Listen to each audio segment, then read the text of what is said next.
Les défis de l'Afrique par rapport à la situation de liberté de réunion et d'association sont nombreux. Je vais en citer quelques-uns.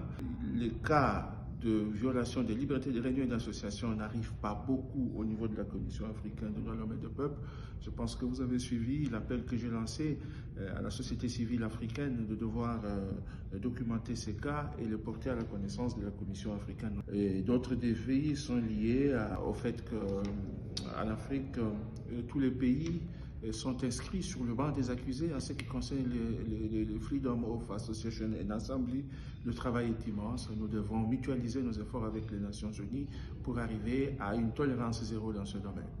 Pour l'instant, vu que le Freedom of Association and Assembly est réprimé par la force, nous devons, ensemble avec les Nations Unies, voir comment le recours à la force durant les manifestations ne soit pas exercé en manière telle que le droit même à la liberté de réunion et d'association puisse être vidé de son contenu. Et dans ce contexte, l'Afrique est en train de finaliser une étude pour des travaux sur l'usage de la force pendant les manifestations, ensemble avec d'autres commissaires qui sont sur le dossier, pour que cette étude soit disponible. Et d'ailleurs, récemment en Zambie, on était en train d'adopter, la Commission africaine, un manuel sur l'usage de la force, manuel de formation des policiers. Les autres défis, je veux me répéter sur cette question, c'est la question de la litigation, comme disent les anglophones, le contentieux en matière de Freedom of Association and Assembly.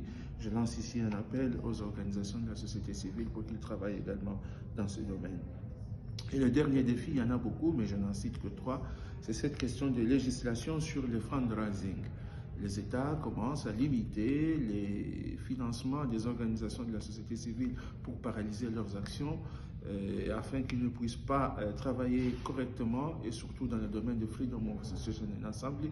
Ce que nous voulons, c'est qu'on puisse alléger ces législations et permettre aux organisations de la société civile et même aux institutions nationales de droits de l'homme pour qu'elles puissent travailler adéquatement aussi bien avec la Commission africaine des droits de l'homme et du peuple qu'avec les Nations Unies.